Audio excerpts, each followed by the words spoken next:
I never thought my life would end like this, not in a literal sense, but the life I knew, the one I built so carefully with Julia.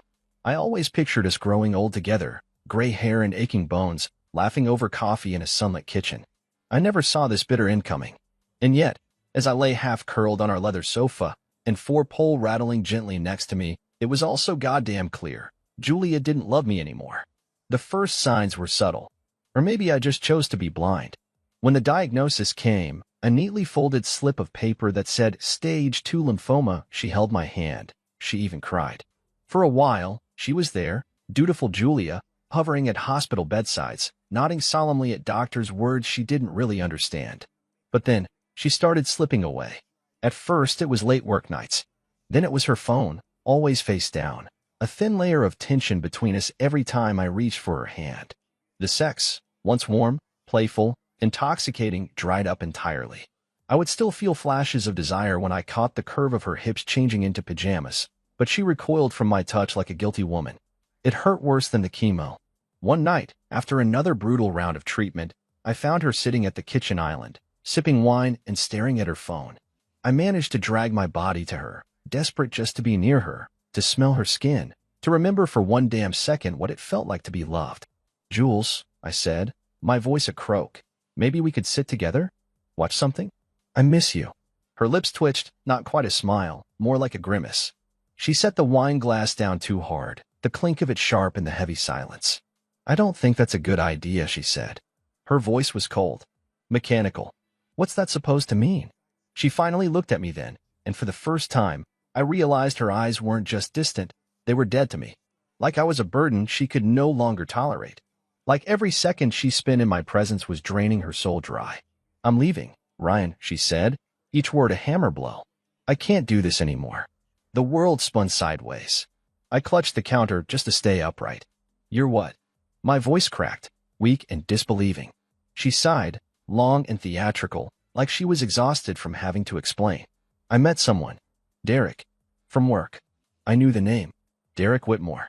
The smug, Armani-clad asshole she always mentioned too often, always with that bright, too casual tone that should have been a warning siren in my head. "We're in love," she said simply. My stomach twisted into knots. "I'm sick, Julia. I'm fighting for my goddamn life. And I can't sit here and waste mine," she snapped, all pretense finally dropping. "I'm not built for this, Ryan. I need more. I deserve more." Deserve. Like I was some punishment she had to endure. She grabbed her designer coat off the chair, the one I bought her for Christmas last year, and slung her purse over her shoulder. "I'll come back for my things," she said, barely glancing at me. I don't know what broke harder, my body or my heart. I slid down the cabinet onto the cold floor, feeling smaller than I'd ever felt in my life. I reached a trembling hand toward her, one last desperate, humiliating plea. "Julia, please." She paused at the door. For a second, I hoped she might turn around.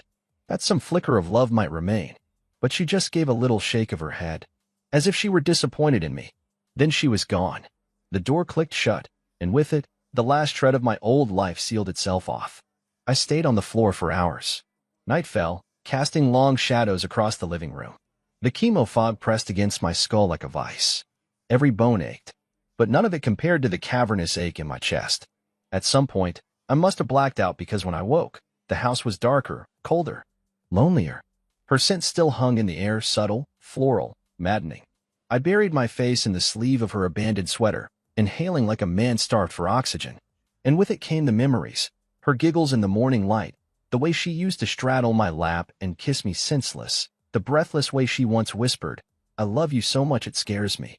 Now she loved Derek. His money, his health, his promises of an easy, glittering life unmarred by sickness or sacrifice. I shuffled painfully back to the couch and stared at the ceiling. She had walked away, left me for dead. The bitter end wasn't just cancer. It was betrayal.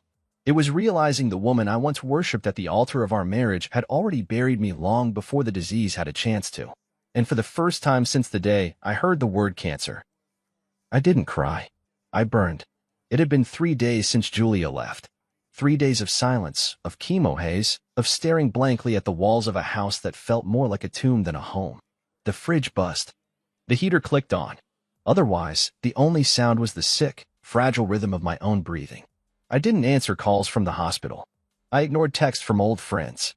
Even my mother's voice, shaky and concerned on my voicemail, couldn't stir me from the black pit I was sinking into. I didn't want help. I didn't deserve it. So when the doorbell rang that rainy Thursday afternoon, I almost didn't get up. Almost. I dragged myself off the couch, shivering in a thin hoodie that hung off my frame like wet paper, and stumbled toward the door. I didn't bother checking the peephole. When I opened it, Emma was standing there.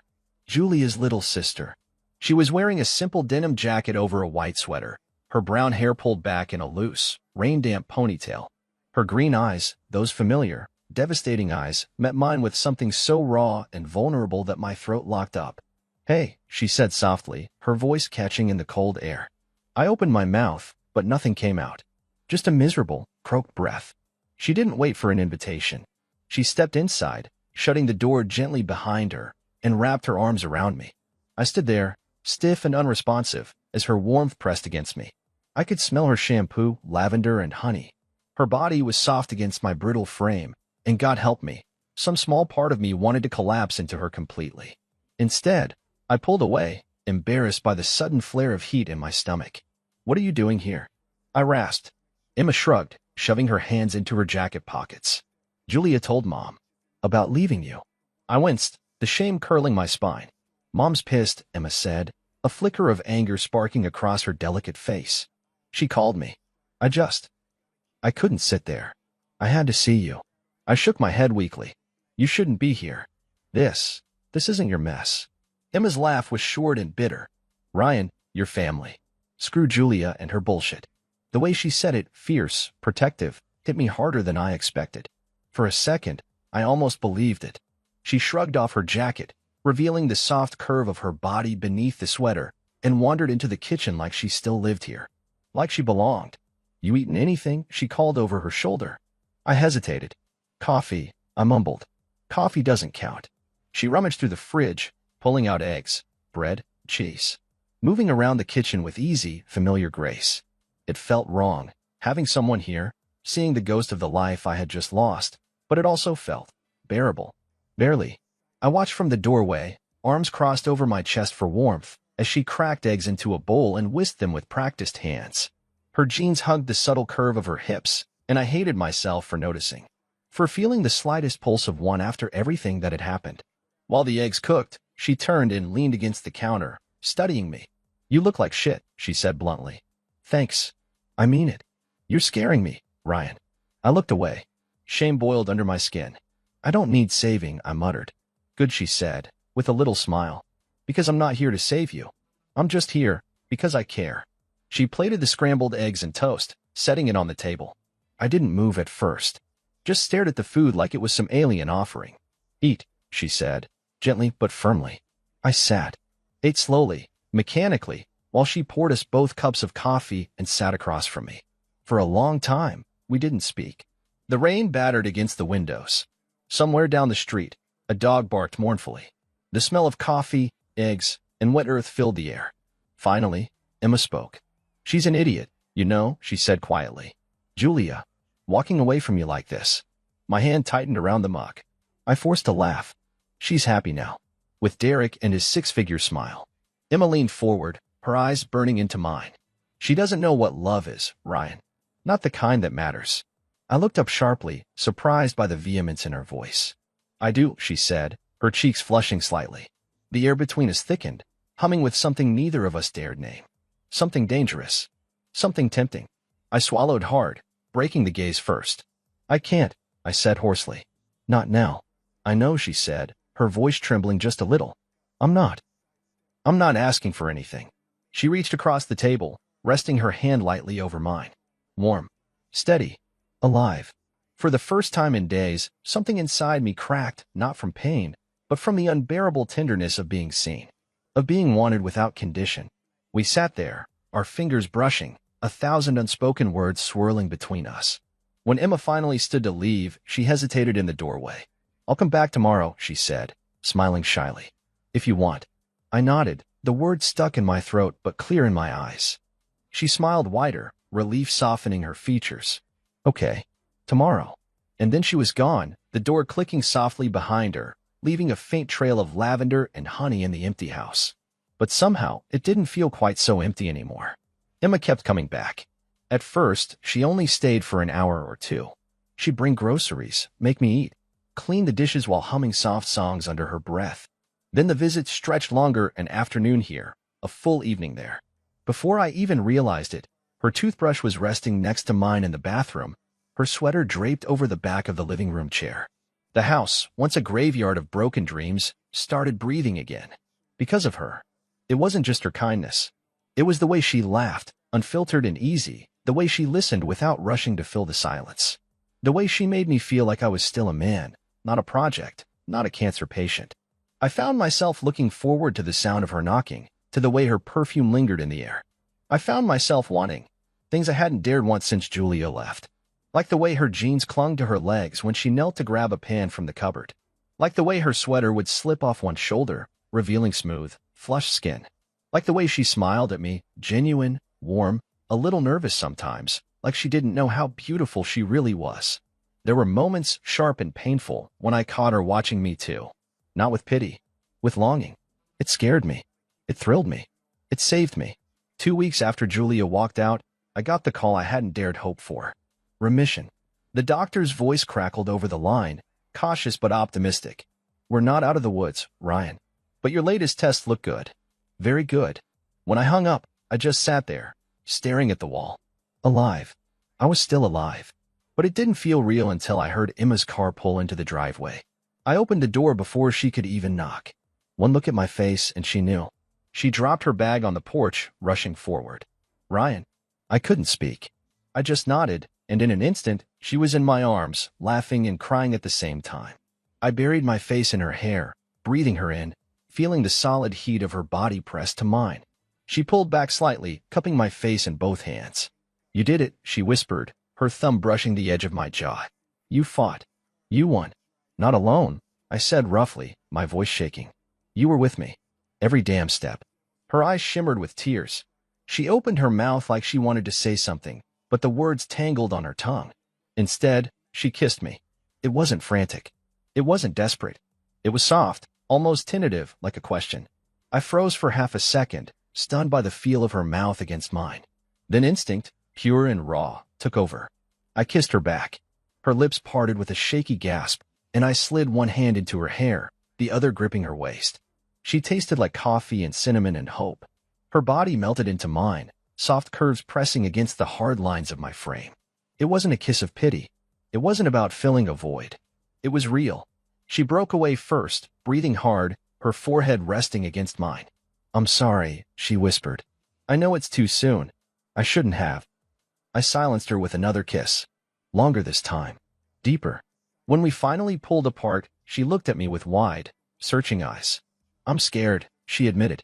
I don't want to be just a rebound. You're not, I said fiercely, my hand still tangled in her hair. You're the only thing that kept me fighting. Emma, you're not saving me. You're making me want to be saved. Her breath hitched. She blinked rapidly, as if trying to process it all. I feel guilty, she said in a small voice. Julia's my sister. The mention of Julia was like a slap, but strangely, it didn't break the moment. It clarified it. I cupped her face, making sure she saw the truth in my eyes. Julia made her choice. She abandoned me when I needed her most. You chose to stay. Tears slipped down Emma's cheeks. I kissed them away. I'm not Julia, she said, almost fiercely. I know, I murmured. That's why I'm still breathing. She gave a shaky laugh, threading her fingers through mine. We stood there on the porch, tangled together, rain misting around us, two broken people daring to believe in something new. Something better. That night, we didn't rush. There was no tearing off clothes, no frantic fumbling. We sat together on the couch, her head resting against my shoulder, my hand stroking slow circles on her back. The TV flickered quietly in the background, some stupid cooking show we weren't even pretending to watch. At one point, she shifted to look at me, her legs curling up under her. Her sweater slipped off one shoulder again, revealing the elegant line of her collarbone. I traced it lightly with my fingers, feeling her shiver under my touch. The tension between us stretched tighter, hotter, until it was almost unbearable. But we didn't move beyond that. Not yet. Instead, she leaned up and kissed me once, tenderly, lingering for a moment longer than necessary. I'm not going anywhere, she whispered against my lips. And for the first time in a long, brutal, broken time, I believed it. Starting over was quieter than I thought it would be. There were no grand declarations, no fireworks, no sweeping music. Just the steady rhythm of life returning breath by breath, touch by touch. Emma stayed over more and more. Sometimes she brought a bag packed with soft t-shirts and leggings, tossed onto my dresser without ceremony. Sometimes she didn't bother, slipping into one of my old sweatshirts and curling up against me at night. We moved through the days like a slow dance, sinking without even thinking about it. Coffee in the morning. Walks around the block when my strength allowed it. Lazy dinners eaten on the couch, legs tangled under a shared blanket. And sometimes, long, lingering kisses that led to hours of whispered conversation instead of sex. We didn't rush anything, but the desire. God, it simmered. There were nights I woke up with her pressed against me, her breath soft against my neck, her thigh draped over mine. My body would ache, not from sickness anymore, but from need. Raw, bone-deep need for her. For her laugh. For her touch. For her to fill the spaces Julia had hollowed out.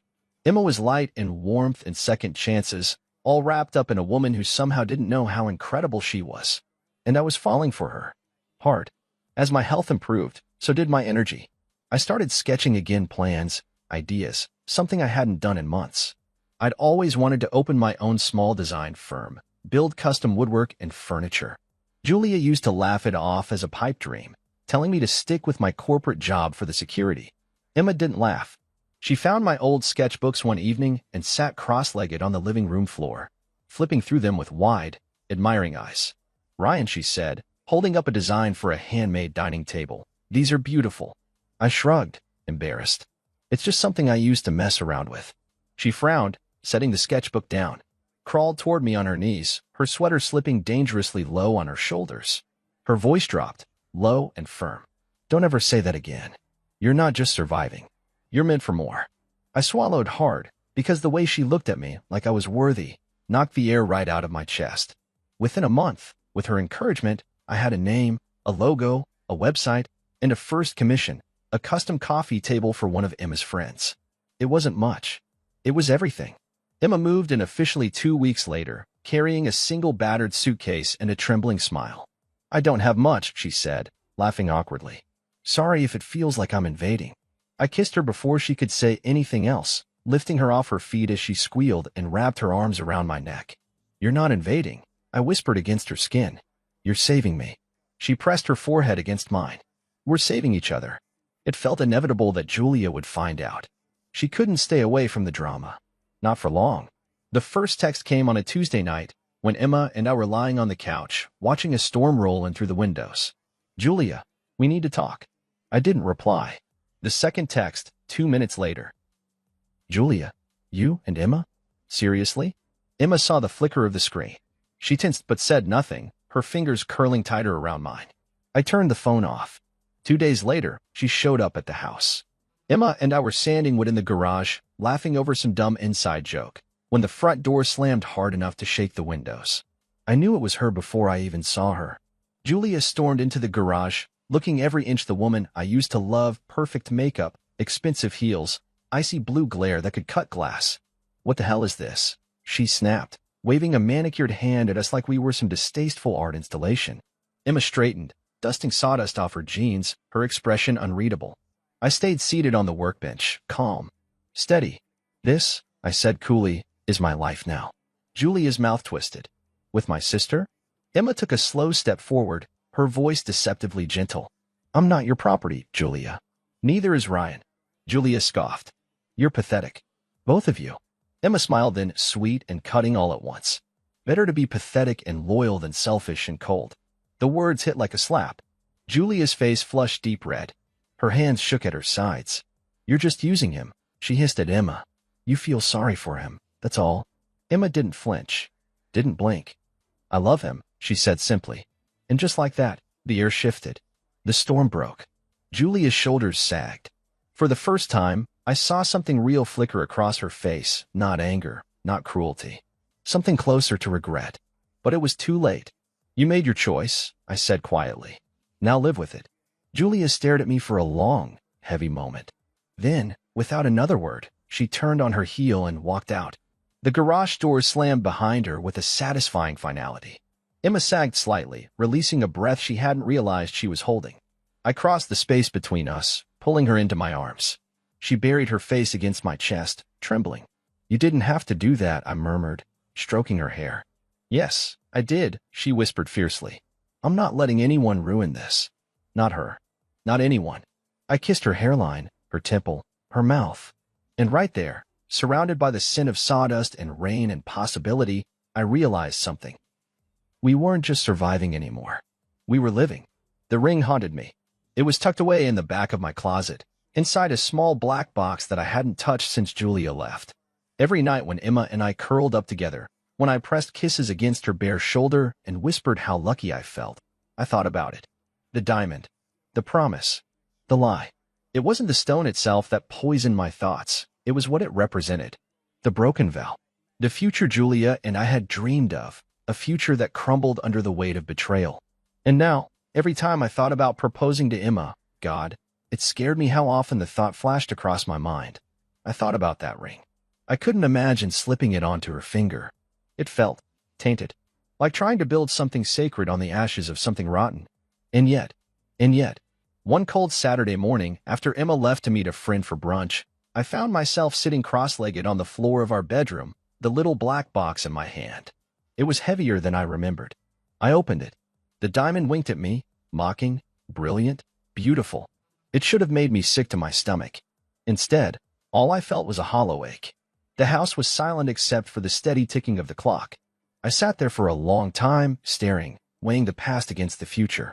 I didn't hear Emma's car until it pulled into the driveway. By the time she pushed through the door, cheeks pink from the cold, hair tousled by the wind, I had hidden the box back in the closet. Out of sight. Out of mind. Or so I thought. That night, we sat curled on the couch, a cheesy rom-com flickering on the TV, a glass of wine half finished in each of our hands. Emma wore nothing but one of my button-down shirts, the top few buttons undone, exposing the delicate curve of her neck and just enough skin to make my blood hum. Her bare legs stretched across my lap, warm and soft under my hands. She caught me staring and grinned. "What's on your mind, mister?" I hesitated, fingers tracing absent-minded circles on her thigh. "You ever think about the future?" I asked. Her eyes softened instantly. She set her wine glass down, turning her full attention to me. "All the time," she said quietly. "Especially with you." I swallowed hard, the words catching in my throat. I was thinking about proposing," I admitted, my voice rough and unsure. "Someday. Soon, maybe. I even have a ring." Her brows lifted, a flash of surprise lighting her face. But she didn't interrupt. I pressed on, needing to get it out. "But it's—" I trailed off, shame clawing up my spine. "It's the ring I bought for Julia. Before everything." Emma's expression shifted, not hurt, not anger. Something deeper. Understanding. She shifted closer, wrapping her arms around my neck, pulling me into her warmth. "Ryan," she whispered against my temple, "do you really think I care about a stupid rock?" I squeezed my eyes shut. "It just feels wrong. Like giving you something that was meant for someone else." She pulled back, cupping my face in her hands. "You're not giving me her ring," she said fiercely. "You're giving me you. Your heart. Your future." I blinked at her, overwhelmed by the raw certainty in her voice. "And you know what?" she continued, her voice trembling slightly. "That ring? It's not hers anymore. It's ours now. A reminder that we survived. That we found something real after everything fell apart." I let out a shaky laugh, pulling her into my lap, burying my face against her chest. "God, I don't deserve you," I muttered. She tilted my chin up, her eyes fierce and shining. "Don't say that," she said. "We deserve each other. Every broken, messy, beautiful piece." I kissed her then, hard, desperate. Her fingers tangled in my hair, her body arching into mine. The kiss deepened, hot and urgent, years of hurt and hope crashing together. I lifted her in my arms, carrying her to the bedroom, our laughter and gasps filling the house like music. Later, tangled in the sheets, her head resting on my chest, she traced lazy patterns on my skin. "I want that ring," she said sleepily, voice thick with satisfaction and wine. I smiled into the darkness. "Yeah." She nodded, yawning. "Because it's not about where we started," she murmured. "It's about where we're going." I closed my eyes, pressing a kiss to her hair. And in that moment, I realized. The past couldn't hurt us anymore. Not if we refused to let it. The envelope sat on the kitchen counter like a bomb waiting to go off. Thick, cream-colored paper, elegant cursive writing. Mr. Ryan Caldwell. Emma spotted it first, dropping her keys in the bowl by the door, frowning as she picked it up. Who the hell still sends actual mail, she muttered, flipping it over. I didn't move. I already knew. Her fingers paused at the edge of the envelope. She looked at me, a silent question in her eyes. Open it, I said flatly. She tore it carefully, almost reverently, like she already sensed the weight it carried. Inside was a glossy white card edged with gold. You were cordially invited to the wedding of Julia Harper and Derek Whitmore. Saturday, June 10th. Whitmore Estates, Northridge. Emma blinked once. Twice. Then she laughed. A sharp, incredulous sound that filled the kitchen like broken glass. They're inviting you to their wedding? I shrugged, a humorless smile twisting my mouth. Classy, right? Emma tossed the invitation onto the counter like it burned her fingers. God, she muttered. The fucking nerve. We stood there for a long moment, the storm gathering between us. Finally, she looked up at me, a wicked glint in her green eyes. Let's go, she said. I blinked. What? Let's go, she repeated, slower this time, her voice dripping with confidence. We'll show up. Together. Happy. Stronger than ever. I stared at her, my pulse hammering. You sure?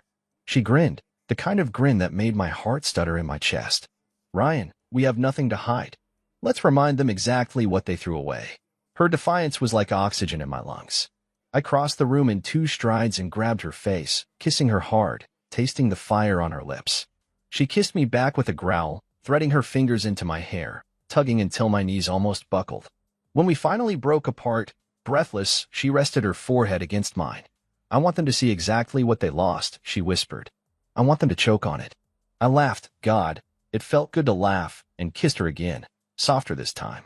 Then we'll need to make an entrance, I said. The next few weeks became a quiet, determined preparation. Emma was relentless. She dragged me to fittings for a custom suit, a dark charcoal 3-piece that made me feel like I belonged in a GQ spread. She bought a dress that should have been illegal, deep crimson, low cut, hugging every perfect curve of her body like it was painted on. When she stepped out of the fitting room, my mouth went dry. You're trying to kill me, I managed, my voice rough. She spun slowly, the dress flowing around her like blood and silk. If I'm going to make an impression, she said, her eyes gleaming, I want it to be unforgettable. It would be. Not just for Julia and Derek. For me. Every night leading up to the wedding, Emma would tease me, whispering wicked things against my ear, sliding her hands under my shirt, leaving me trembling and aching for her. But she never let it go further. Not yet. Not until after the wedding, she said. Not until we showed them we were stronger than the lies that tried to break us. It was a delicious, maddening torture, and it fueled a hunger between us that no betrayal could ever touch. The night before the wedding, we lay together in bed, limbs tangled, the moonlight casting soft shadows across our bodies. Emma's fingers traced lazy patterns on my chest. You ready for this? She asked quietly. I turned my head, meeting her gaze. As long as you're with me, I said. I can survive anything. Her smile was slow, devastating. We're not surviving anymore, Ryan, she said, voice thick with promise. We're winning. I pulled her closer, feeling her heartbeat thrum against mine. Tomorrow, we would walk into enemy territory. Tomorrow, we would show them that the ashes they left behind had bloomed into something stronger, fiercer, untouchable. And no matter what happened, I knew one thing. We had already won. The sun blazed high over Whitmore Estates, making the air shimmer against the pristine white tents and manicured hedges. It looked like a goddamn fairy tale, the kind Julia had always drooled over in magazines. Lavish. Overdone. Plastic. Emma tightened her grip on my arm as we stepped out of the car. I could feel the tension coiled in her body, the barely leashed electricity sparking off her skin. You look incredible, I whispered, leaning down. Her lips curled in a slow, devastating smile. I know. The crimson dress clung to her like sin itself. Heads turned the moment she stepped onto the crushed stone path, conversations faltering mid-sentence. A collective ripple of shock followed us as we made our way toward the reception area. I could practically hear it, the whispered speculation, the open gawking. Julia's sister. With him? Dear? Emma kept her chin high, every step radiating pure confidence. The diamond ring, the one I'd once bought for Julia, now proudly sparkling on Emma's hand, caught the sun like a flare. She made sure everyone saw it. It wasn't just revenge. It was reclamation. I squeezed her hand, and she squeezed back, our silent language of war and love and loyalty. The crowd parted around us like water. Every once in a while, someone would force a brittle smile, a murmured greeting, but most just stared. Good. Let them. We found our assigned table near the dance floor, tucked under a massive tent draped in ivory linen and strung with fairy lights. I barely had time to adjust my jacket when I felt a presence approach. Ryan. The voice was low, awkward. I turned, already knowing. Derek Whitmore stood there in a designer tuxedo, drink in hand, fake smile plastered on his tanned face. Good to see you, he said, offering a hand. I stared at it, then at him. Emma's fingers tightened just slightly around my arm. Finally, I shook his hand briefly, firmly, before releasing it like it burned. You're looking healthy, Derek said, the words stumbling out, trying for casual. I am, I said, voice even. Better than ever. Derek shifted uncomfortably, clearing his throat. His eyes darted briefly to Emma and the ring she wore like a battle flag. Something flickered in his expression, unease, maybe even regret. Emma leaned in slightly, her voice dripping with sweet venom. We wish you both the very best, Derek. His smile faltered. Without another word, he nodded stiffly and retreated into the crowd. I exhaled slowly, feeling the knot in my chest loosen. You handled that like a pro, Emma murmured, her hand sliding possessively down my chest. I caught her fingers, pressing a kiss into her palm. That was just the warm-up, I said. We didn't have to wait long. The music shifted. Guests gathered. The ceremony started. Julia appeared from the manor, walking slowly down the aisle, her designer dress shimmering in the sunlight. She looked every bit the perfect bride, the one she'd always dreamed of being. And yet, as she locked eyes with us, sitting there, unbothered, arm in arm, something cracked in her polished façade. Her steps faltered. Only for a fraction of a second. But it was enough. I caught it. Emma caught it. Victory tasted sweet and sharp on my tongue. Julia looked away, her knuckles whitening around her bouquet. The ceremony dragged on promises of forever, declarations of love, the same hollow words she'd once spoken to me. I barely heard them. I was too busy feeling the steady pulse of Emma's heartbeat against mine. Too busy marveling that somehow, against all odds, I was sitting here not broken but whole. Stronger. Loved. The officiant pronounced them husband and wife. The crowd clapped. The champagne flowed. Julia's eyes flickered back toward us once, twice, desperate, pleading, almost panicked. Emma caught her gaze head-on. She didn't smile. She didn't gloat. She simply leaned over and kissed me, slow and deep, the kind of kiss that said everything Julia no longer could. When we pulled apart, the look on Julia's face was a masterpiece of devastation. And for the first time in a long, long time, I felt free. The afternoon dragged on into evening. Small talk, forced smiles, awkward glances. Emma and I danced once, slow and close, the diamond flashing between us under the string lights. Her body molded against mine, warm and perfect and impossibly real. You're dangerous, I murmured against her ear. She laughed, the sound low and intimate. Only for you. I kissed her neck, feeling her shiver, and God, I wanted her. Right there. Right then. But there was one more part to play before we could leave this battlefield for good. The best part. The final blow. The clink of silverware against glass echoed through the sprawling tent, drawing everyone's attention. The best man, some slick, overgelled guy I'd never seen before, stood up, swaying a little from too much champagne. All right, everyone, he slurred, flashing a lopsided grin. Before we dive into more dancing, let's hear a few words to celebrate the bride and groom. Polite laughter rippled through the crowd. And hey, he continued, scanning the tables, I think it's only fair we hear from someone really close to the journey here. His gaze landed on me. Ryan, come on, man. Say a few words. The tent fell silent. Every eye turned toward me. I felt Emma stiffen beside me, her hand sliding protectively onto my thigh. You don't have to, she whispered. But I smiled. I wanted to. Slowly, deliberately, I stood up. The best man hooped and clapped me on the back as he shoved the mic into my hand. I glanced at Julia across the tent. Her smile was frozen in place, brittle and terrified. Derek shifted uncomfortably beside her, sensing the tension but not understanding it. Good. Let them wonder. Let them squirm. I raised the microphone to my mouth and let the silence stretch, thick and heavy, until the weight of it crushed the room. Good evening, I said finally, my voice calm, steady. For those of you who don't know me, My name is Ryan. A few awkward titters. A cough. I let the moment breathe. I wasn't planning on speaking tonight. I continued, my gaze flicking briefly toward Julia. But sometimes life hands you an unexpected opportunity, and you'd be a fool not to seize it. Another ripple of nervous laughter. I smiled, slow, genuine, cutting. I want to talk about love, I said, pacing a little, the microphone loose in my hand. Real love. The kind that doesn't flinch when things get ugly. The kind that stays when the world falls apart. Emma's eyes never left me. Steady, fierce, proud. I locked onto her, letting everything else blur. Love isn't about grand gestures or perfect weddings, I said, voice sharpening. It's about loyalty. About standing by someone when they're broken, battered, when they have nothing left but pain. The crowd shifted uncomfortably.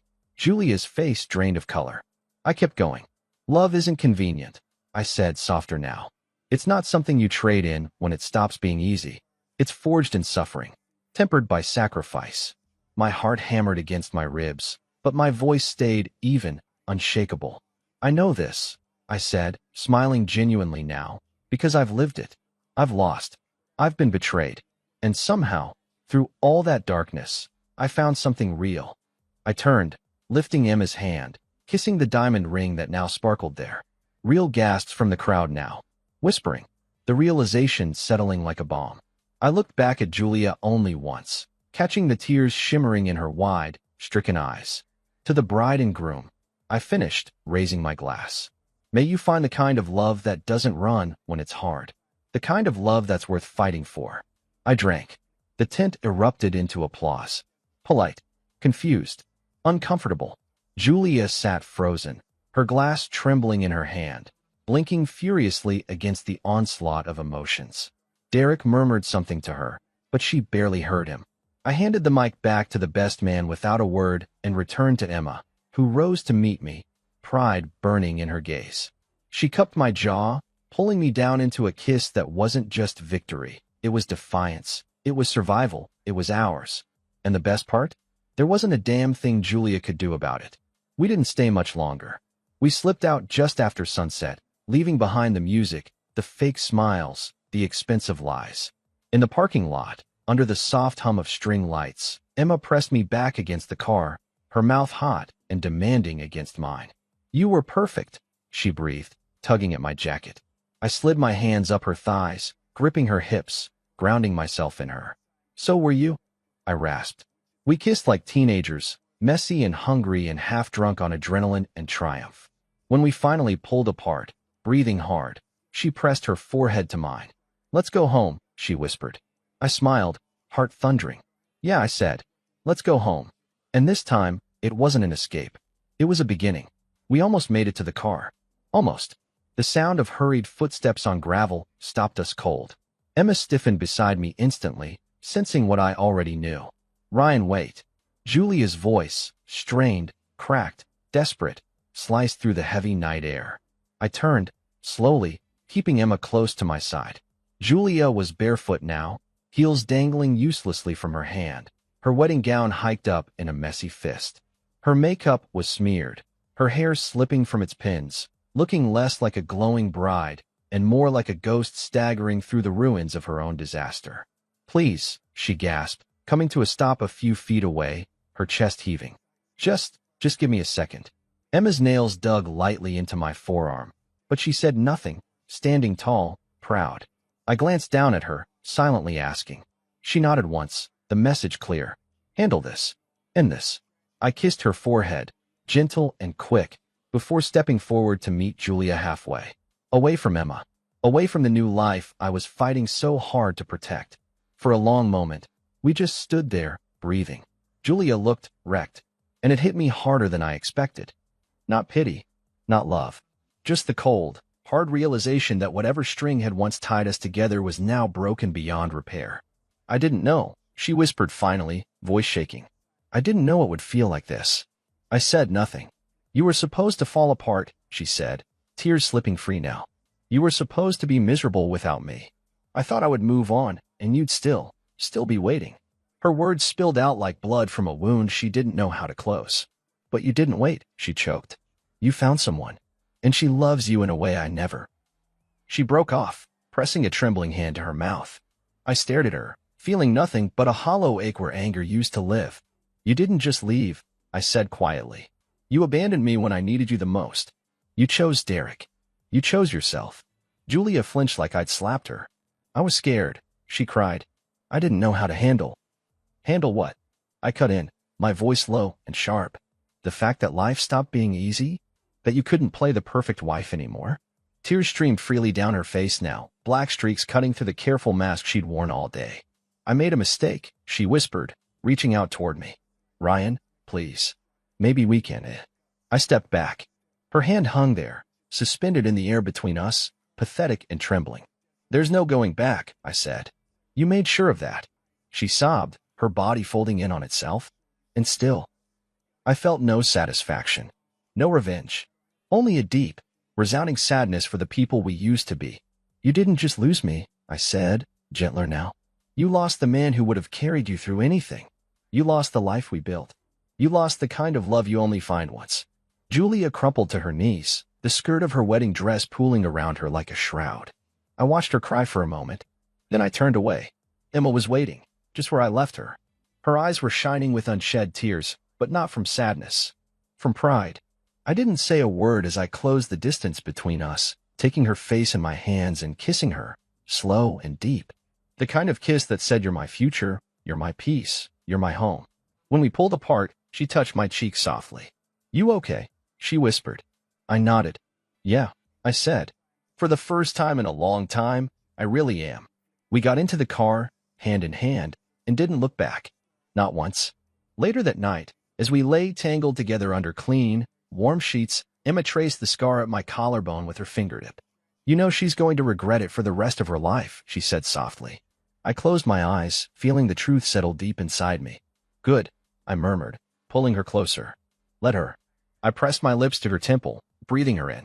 The only regret I had left was that it took me so long to find the woman who was never afraid to love me when I was at my worst. And I swore, here in the dark, with her heartbeat steady against mine, I would never waste another second on what was lost. Not when everything I needed was already in my arms. We didn't waste time. 2 weeks after Julia's wedding, Emma and I packed up the remnants of my old life, photos, papers, clothes I no longer recognized, and moved across town to a place that didn't carry the smell of betrayal in its walls. A small house. Nothing fancy. White brick, a red door, and a backyard big enough for a future we could plant and grow. It was perfect because it was ours. Emma filled it with light. Fresh flowers on the kitchen table. Her books stacked messily by the bed. The sound of her laughter in every room. I filled it with dreams. Sketchpads cluttering the desk. Orders trickling in for my custom furniture, each one built with my own hands. A new business, a new life, a new purpose. At night, we curled up together under heavy blankets, skin against skin, murmuring promises into the dark that needed no ceremony to make them real. And yet, one evening, as the last orange light of sunset slipped through the windows, I found myself down on one knee anyway. Not with fanfare. Not with a crowd. Just Emma, in my old hoodie, hair tousled, no makeup, smiling at me like I hung the stars. I pulled the diamond ring out of my pocket, the same one that once carried so much shame, now gleaming with a new kind of pride, and held it out to her. I know we already belong to each other, I said, voice thick, rough with emotion. But just for the hell of it, will you marry me? Her hands flew to her mouth, her green eyes filling with tears instantly. She didn't say anything at first. She launched herself into my arms, knocking me backward onto the living room rug, laughing and crying and kissing every inch of my face. Yes, she finally managed, the word shuddering out of her. Yes, yes, God, yes. We made love right there on the floor, slow and deep and unhurried. There was no rush anymore. No desperation. Only devotion. Only forever. We didn't have a big wedding. No towering cake. No string quartet. Just a small gathering in a field outside town, family, a few close friends, and a scattering of wildflowers nodding in the breeze. I wore a simple black suit. Emma wore a pale blue dress that danced around her legs when she walked barefoot through the grass. When she met me at the altar, her fingers twining with mine, I could barely breathe. Not because I was nervous, because I had never been more certain of anything in my life. We wrote our own vows. No overblown promises. No dramatic speeches. Just quiet, fierce truths. I choose you, I said, voice steady despite the lump in my throat. Every day, every version of you, forever. Emma's hands trembled slightly as she slipped the ring onto my finger. I choose you, she whispered back. Your broken pieces, your beautiful heart. You're forever. We kissed under the open sky, applause breaking around us, but I barely heard it. All I could hear was her heartbeat hammering against mine. Alive. Real. Ours. We never heard much about Julia after that. Rumors trickled in, sure quiet gossip about cracks forming between her and Derek. Whispers of extravagant vacations, screaming matches at parties, the slow erosion of a marriage built on vanity and cowardice. But it didn't matter. Revenge wasn't measured in their misery. It was measured in our happiness. Every morning I woke up with Emma's body tangled in mine. Every night I fell asleep to the sound of her breathing, steady and sure. We build a life not from anger, but from hope. Not from ashes, but from wild, defiant love. And in the end, that was the sweetest revenge of all. Sometimes, when I catch her smiling at me across the dinner table, or feel her hand slide into mine during a quiet walk down our street, I think about the path that led us here. The heartbreak. The betrayal. The moments when I thought I wouldn't survive. And then I think, no, I wouldn't change a thing. Because every broken step led me to her. To this. To the kind of love that doesn't just survive the fire. It's born from it.